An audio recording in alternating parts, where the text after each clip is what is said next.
Hello guys, कैसे हैं आप? आज है हमारी basically third video, lecture number 5, first year का chapter number 2, vectors and equilibrium. आज उसका हम फिफ्थ लेक्चर है हमारे पास। इसमें हम सीखेंगे vector addition by rectangular component. ये बहुत ही एक इम्पोर्टेंट लॉन्ग क्वेश्चन भी है और इससे बहुत ज़्यादा कॉन्सेप्ट भी क्लियर होगा, क्योंकि चैप्टर के जो फिजिक्स के आगे जो भी न्यूमेरिकल्स वगैरह होंगे ना, हर ब्रांच में वेक्टर्स यूज़ होते हैं ना, तो उसमें हम ये बहुत ज़्यादा यूज़फुल होता है vector addition by rectangular components.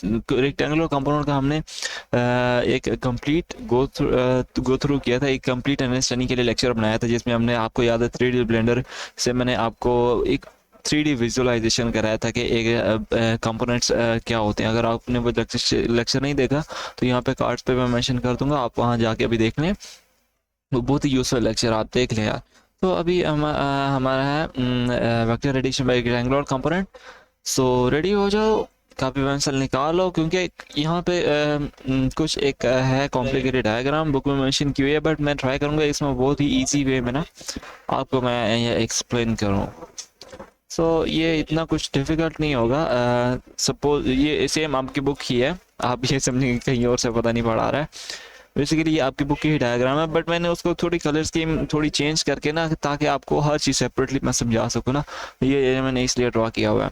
Okay, तो सबसे पहले डायग्राम को समझते हैं, ठीक है? क्योंकि जो डायग्राम में लिखा है वही जो बुक की सारी एक्सप्लेनेशन है ना, ये किधर गई, ये बुक, ये सारी ये डायग्राम, ये बेसिकली मैंने उधर ड्रॉ की हुई है। ये सारी एक्सप्लेनेशन वही लिखी हुई है कि ये डायग्राम इस तरह कैसे में ड्रॉ करनी है।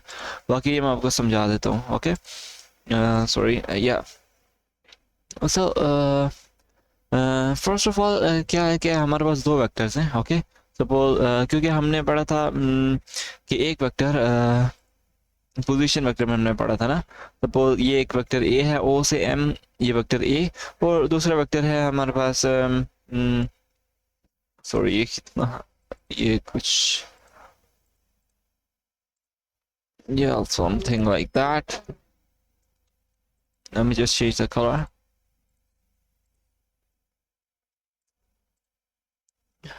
ओके, ये हमारे पास सेकेंड वेक्टर ना, वेक्टर बी।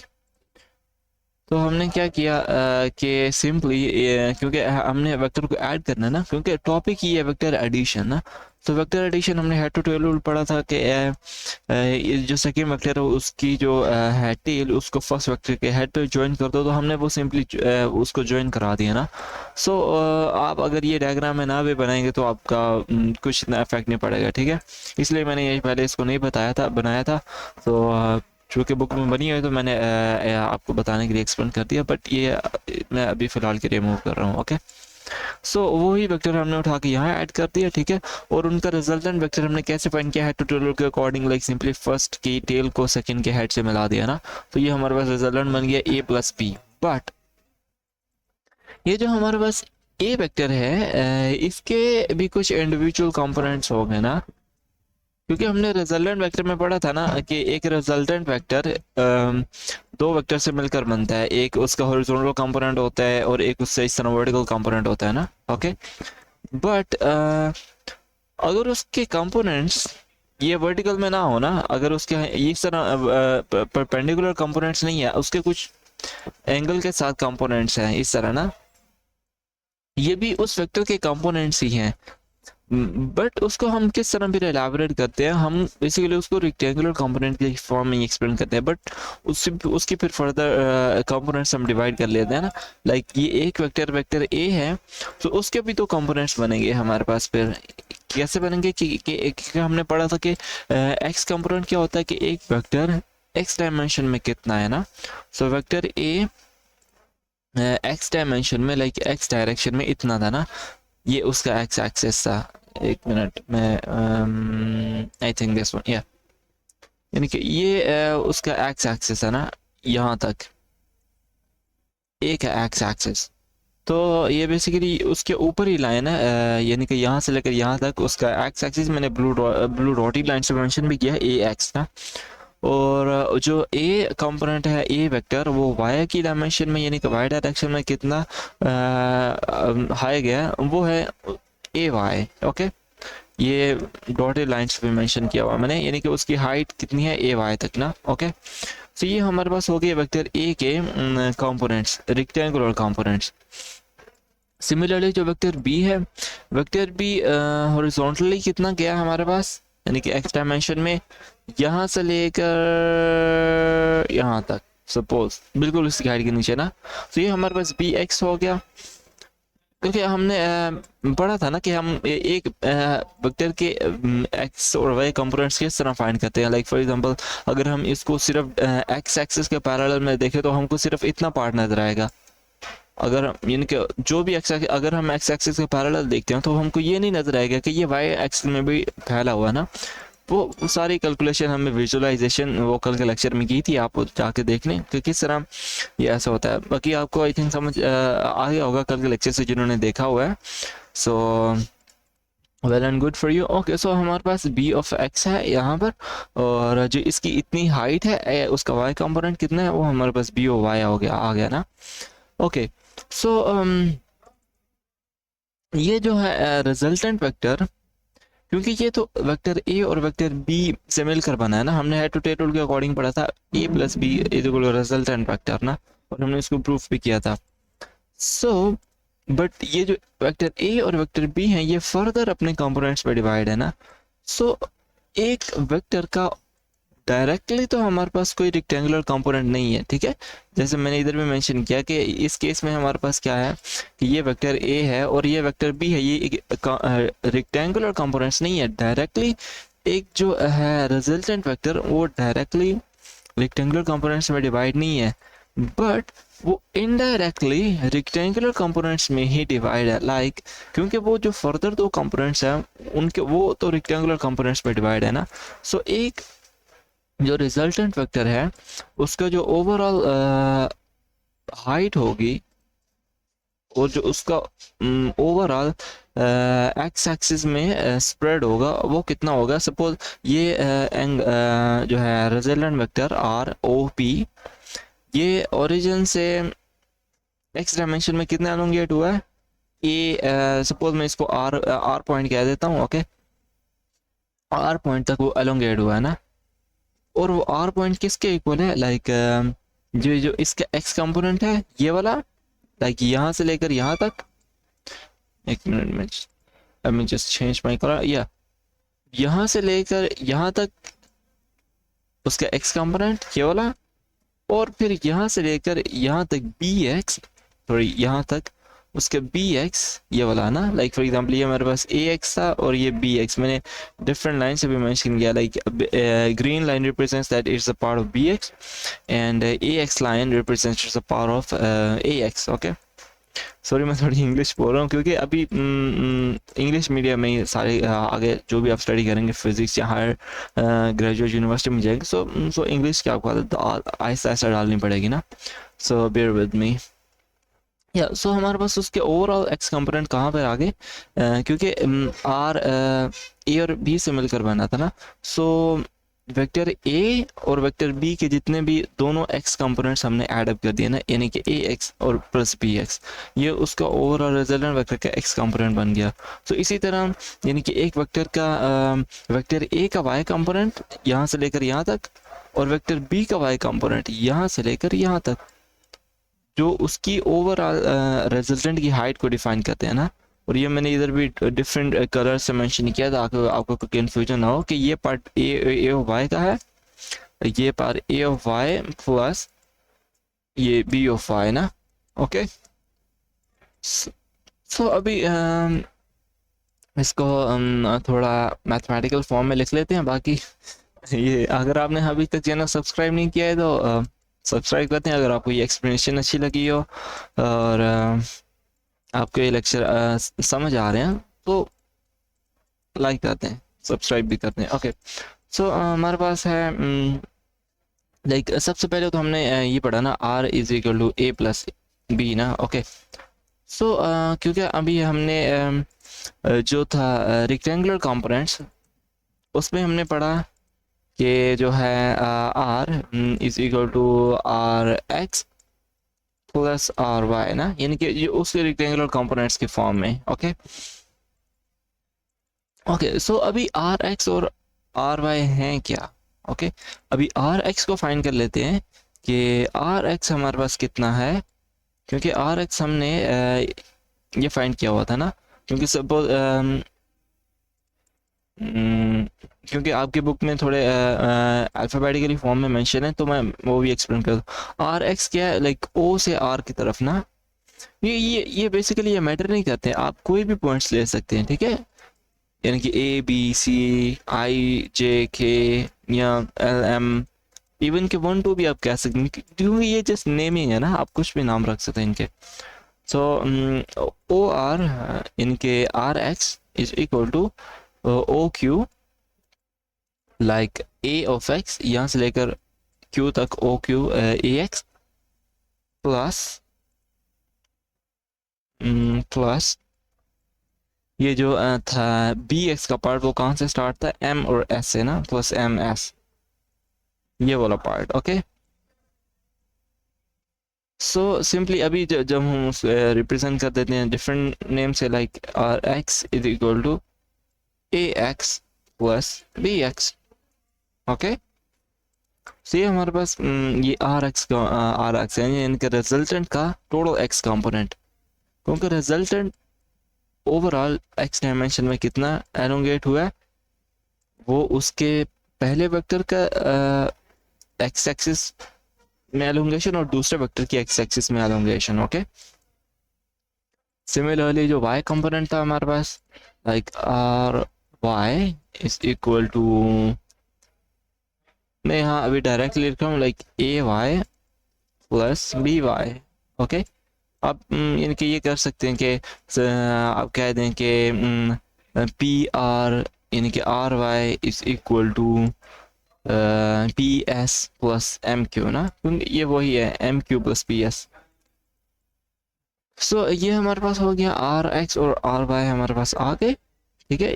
हमने बेसिकली क्या किया कि एक्स फाइंड करने, एक रिजल्टेंट के एक्स कंपोनेंट फाइंड करने के लिए दोनों वेक्टर के एक्स कंपोनेंट ऐड कर दिए, और एक रिजल्टेंट के दोनों वाई कंपोनेंट फाइंड कर, दोनों sorry overall Y component find करने के लिए दोनों वेक्टर्स के वाई कंपोनेंट्स ऐड कर दिए ना, ये ग्रीन और ब्लू ये मेंशन भी किया हुआ है मैंने। ओके, सो हम जो एक रिजल्टेंट वेक्टर होगा वो किसके इक्वल होगा, क्योंकि हमने पढ़ा है R X plus R Y ना, और आर एक्स और आर वाई अभी हमने पढ़ने हैं कि A x plus B X plus A Y plus B Y. Okay, और अगर आपने, क्योंकि ये एक्स एक्सिस का कंपोनेंट है, तो आप डायरेक्शन के लिए इसमें यूनिट वेक्टर भी ऐड करते हैं, क्योंकि हमने पढ़ा था कि यूनिट वेक्टर सिर्फ डायरेक्शन को मेंशन करने के लिए यूज होता है ना। ओके, सो ये हमारे पास हो गया ना कि एक रिजल्टेंट के एक्स और वाई कंपोनेंट्स कितने हैं, ठीक है, ये उसकी वेक्टर फॉर्म हो गई। ओके, ये आपने याद रखना है कि ये हमारे पास उसकी वेक्टर फॉर्म है। ये अक्सर आपको एफएससी में तो नहीं पूछेंगे, but may be I think M CAT में ये क्वेश्चन आता है कि ये वेक्टर फॉर्म एक क्या होती है, जिसमें हमारे पास यूनिट वेक्टर मेंशन हो, ठीक है, वो वेक्टर फॉर्म होती है, और जिसमें यूनिट वेक्टर ना मेंशन हो वो हमारे पास स्केलर फॉर्म होती है। लाइक बेसिकली होता तो वेक्टर ही है, बट उसकी मैग्नीट्यूड होता है बेस, सिंपली। ओके, सो उसके मैग्नीट्यूड फाइंड करने के लिए क्या करेंगे, सिंपली उसका मैग्नीट्यूड फाइंड करने के लिए हम, ये हमारे पास रिजल्टेंट वेक्टर है, उसके कंपोनेंट्स हमारे पास जो भी बने, सपोज ये हमारे पास बना ए एक्स प्लस बी एक्स, और ये हमारे पास बना ए वाई प्लस बी वाई ना, सो ये एक राइट एंगल ट्राइंगल बनती है ना। सो उसका हमने मैथमेटिक्स में पढ़ा कि एक जो है हाइपोटेन्यूस, उसका एरिया फाइंड करने के लिए हम उसके, सॉरी लेंथ फाइंड करने के लिए क्या करते हैं, like C square is equal to, sorry यहाँ सपोज ये सी है और ये ए है और ये बी है ना, तो हम हाइपोटेन्यूस की लेंथ क्या होती है पाइथागोरस थ्योरम के अकॉर्डिंग, लाइक हाइपोटेन्यूस का square is equal to base का स्क्वायर प्लस परपेंडिकुलर का स्क्वायर ना, और like C square is equal to A square plus B square ना, इसी तरह अभी हमने रिजल्टेंट फाइंड करना है। सो रिजल्टेंट के केस में क्या होगा, आर इज इक्वल टू, देखिए ए हमारे पास जो है A x plus B x, उसका square plus A Y plus B Y का स्क्वायर। और उसका स्क्वायर रूट। ओके, यहाँ से आपको सही समझ आ गया? आई थिंक मैं यहाँ पे थोड़ी जल्दी कर गया कि हमारे पास बस के लिए एक राइट ट्रायंगल होती है। अगर आपको समझ आ गई है तो मैं आप स्किप कर दें, मैं यहाँ पे टाइम स्टैम्प डाल दूंगा। तो मैं यहाँ पे थोड़ा एलाबरेट करना चाह रहा हूँ कि ये हमारे पास फॉर्मूला कैसे आया ना।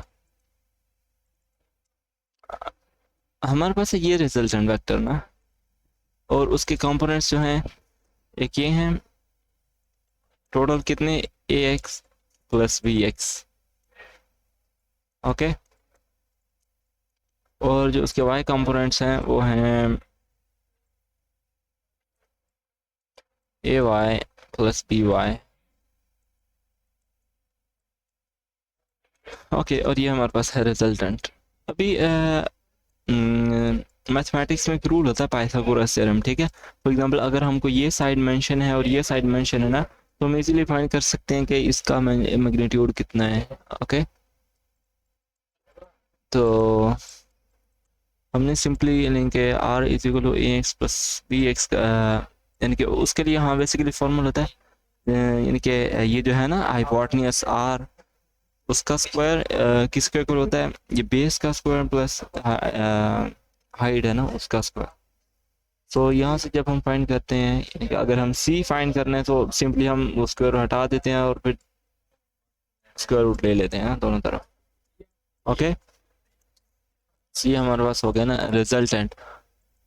और अगर हमने, क्योंकि हमारे पास एक्स और वाई कंपोनेंट्स आ गए, और अगर हमने डायरेक्शन फाइंड करनी है, ये अभी हमने लास्ट लेक्चर में भी एक्सप्लेन किया था कि हमारे पास टेन थीटा क्या होता है, टेन थीटा होता है हमारे पास यानी कि ए वाई प्लस बी वाई ना। और इस केस में ए वाई एंड बी वाई क्या है, क्योंकि ए वाई बी वाई नहीं, क्योंकि हमने रिजल्टेंट की डायरेक्शन फाइंड करनी है ना, सो हम basically R y and R x find करेंगे। सॉरी मैंने पहले वाई लिख दिया, R x and R y find करेंगे ना। सो थीटा क्या होगा, tan inverse ry over rx. Okay, and again theta becomes tan inverse, क्योंकि आर वाई हमारे पास क्या था, A Y plus B Y A x plus B X. Okay, तो ये हमारे पास ओवरऑल यानी कि हम उसके रिजल्टेंट की थीटा भी फाइंड कर सकते हैं, ठीक है। अच्छा, अभी ये है कि ये भी हमारे पास कंपोनेंट्स है ना, क्योंकि जब हमने वेक्टर स्टार्ट किया था ना, तभी मैंने आपको बताया था कि एक वेक्टर के इनफिनिट कंपोनेंट हो सकते हैं। ओके, लाइक एक वेक्टर के इनफिनिट कंपोनेंट हो सकते हैं, ये भी हमारे पास एक वेक्टर के कंपोनेंट है ना। सो अगर मैं इन कंपोनेंट्स को भी फर्दर डिवाइड कर दूं लाइक दिस और दिस, सो हमारे पास मजीद कंपोनेंट्स आ सकते हैं ना। या सपोज मैं ये कह सकता हूँ कि ये एक वेक्टर बहुत ज़्यादा कंपोनेंट्स से मिलकर बना हुआ, like this wait this this this this this and this, suppose मैं कुछ भी कह सकता हूँ ना। सो मीन्स टू से हमारे पास एक कंपोनेंट एक वेक्टर इनफिनिट कंपोनेंट से मिलकर बना हो सकता है ना। तो उसके लिए हम एक जनरल टर्म यूज़ कर सकते हैं कि ये जो है हमारे पास ये जो है, सॉरी हमने ये फाइंड किया, रिजल्टेंट की इक्वेशन फाइंड की, वेक्टर फॉर्म फाइंड की, तो उसको हम ये भी रिप्रेजेंट कर सकते हैं कि हमारे पास जो रिजल्टेंट है वो है A x plus B X plus C X, यानी कि सब कंपोनेंट्स सब वेक्टर्स के हमारे पास N X. Okay, basically N X ये कोई ये अल्फाबेट नहीं है, बेसिकली सपोज इनफिनिट कंपोनेंट्स है ना। ओके, मैं इसको आई से रिप्रेजेंट कर देता हूँ, I X. Okay, I unit vector plus similarly B Y plus sorry A Y plus B Y plus cy plus dy and so on iy। Okay, का j component. Okay, तो means जैसे एक vector के जितने भी एक vector जितने भी कंपोनेंट्स में डिवाइड है ना, उसको बेसिकली हमने उसके ओवरऑल सब वेक्टर्स का x कंपोनेंट प्लस उन सब वेक्टर्स का y कंपोनेंट का सम। ओके, ये वो हमारे पास रिजल्टेंट वेक्टर के इक्वल होता है। और सिमिलरली डायरेक्शन के केस में भी क्या लाइक थीटा कैन बी, ये बेसिकली ये इतने कभी भी इतने वो कंपोनेंट्स एफएससी में या एम कैट में आपको वो नहीं देगा, मैक्सिमम भी 3 दे सकता है। ओके, सो सपोज लाइक या A Y plus B Y plus C Y plus D Y and so on divided by A X, वही यानी कि अगर हमारे पास बहुत ज़्यादा कंपोनेंट्स हो जाए ना, एंड सो ऑन। ओके, अच्छा यहाँ तक अगर किसी को समझ नहीं आई तो वो अभी पॉज करें वीडियोस को, अगर दोबारा देखें, या अगर आपको कहीं से भी समझ नहीं आई तो कमेंट बॉक्स में अपना क्वेश्चन मेंशन करें, या आप हमको फेसबुक, व्हाट्सएप और इंस्टाग्राम पे भी अप्रोच कर सकते हैं। हम आपको डेफिनेटली अप्रोच करेंगे, आपके क्वेश्चंस को सॉल्व करेंगे।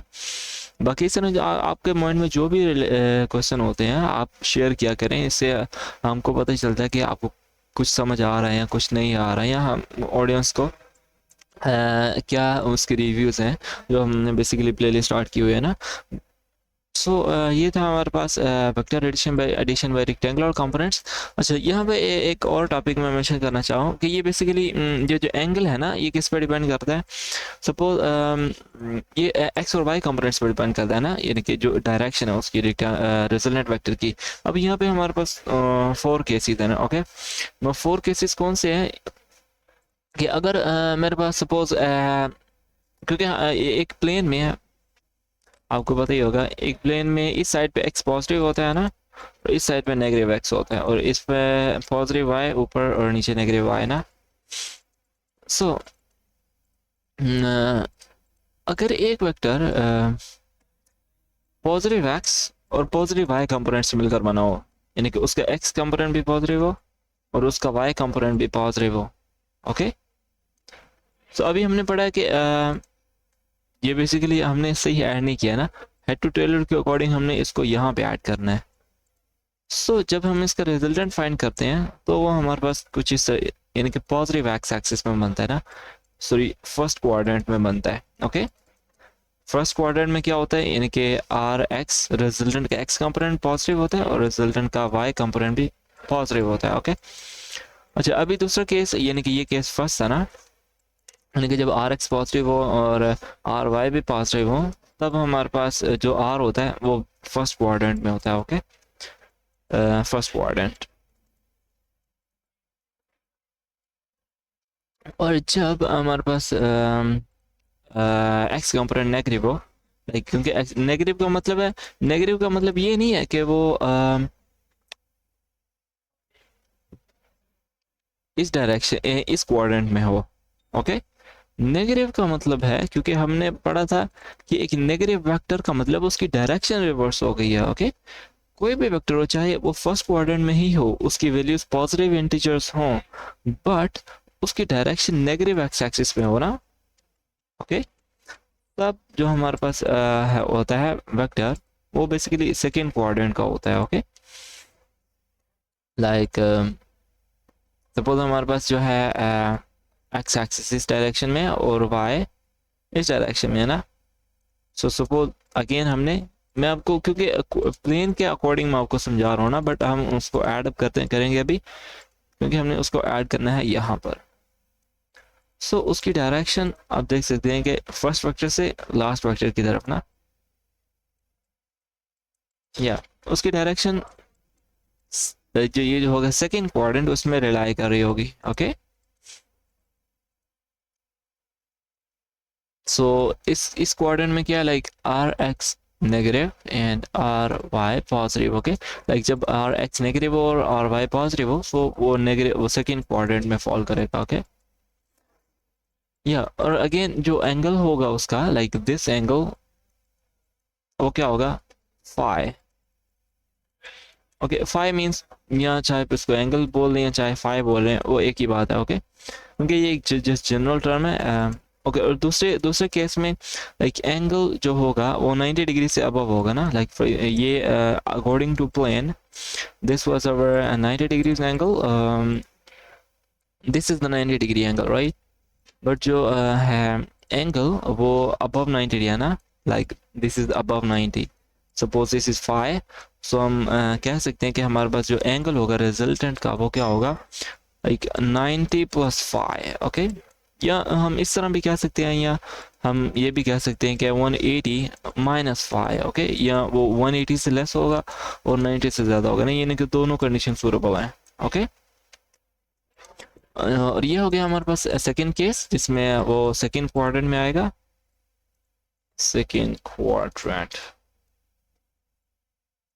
ओके, एंड देन हमारे पास बनता है थर्ड क्वाड्रेंट। थर्ड क्वाड्रेंट जिसमें क्या, सपोज एक्स तो नेगेटिव है ही, वाई भी नेगेटिव है ना, लाइक दिस। अगेन हमने उसको वेक्टर को यहाँ पे ऐड कराया है, और रिजल्टेंट वेक्टर हमारे पास फर्स्ट वेक्टर की टेल से लास्ट वेक्टर के हेड तक यहाँ बन गया ना। सो ये अभी आप कमेंट सेक्शन में बताएं कि ये कौन सा क्वाड्रेंट बनेगा। ये हमारे पास सीधा है और ये हमारे पास प्लेन है ना। ओके, या very good, third quadrant. Okay, third quadrant में क्या होगा, लाइक हमारे पास R x negative, R Y negative, so definitely theta third quadrant में बनेगा ना। और इसका थीटा हम कैसे मेंशन करेंगे, यानी कि उसकी डायरेक्शन। थीटा कैन बी, आप कह सकते हैं कि 270 माइनस फाई। ओके, लाइक ये जो होगा, या आप उसको कह सकते हैं कि 180 प्लस फाई ना। ओके, ये हमारे पास होगा उसका सीटा।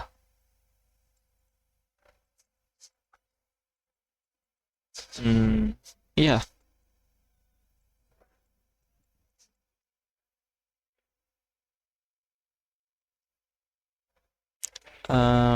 वेट,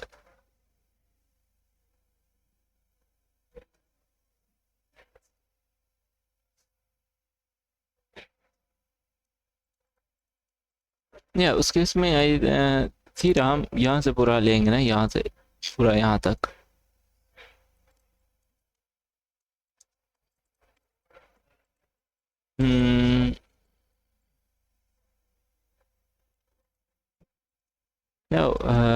आप क्योंकि बुक में आपके वही मेंशन है 180 प्लस फाई, और आप ये दोनों कंसिडर कर सकते हैं ना, but I will recommend that you like you go with this one. Okay, क्योंकि ज़ाहिर आपकी बुक में, टेक्स्ट बुक में जो मेंशन है वो या आप एग्जाम में लिखेंगे तो आपको मार्क्स मिलेंगे।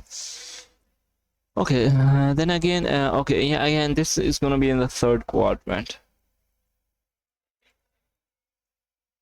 और जो फोर्थ केस है हमारे पास वो है अगर एक्स एक्सिस तो पॉजिटिव हो बट वाई एक्सिस नेगेटिव हो,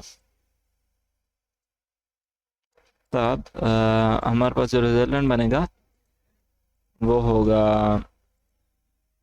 लाइक हमने इसको ऐड अप किया हेड टू टेल रूल के अकॉर्डिंग, और रिजल्टेंट फर्स्ट की टेल को लास्ट के हेड से, और ये हमारे पास बन गया फोर्थ क्वाड्रेंट में ना। लाइक अगर आर एक्स पॉजिटिव हो और आर वाई नेगेटिव हो, तब हमारे पास जो है थीटा, सॉरी, रिजल्टेंट वेक्टर वो फोर्थ क्वाड्रेंट में लाई करेगा, और उसका एंगल हम कह सकते हैं like it can be 270 plus phi.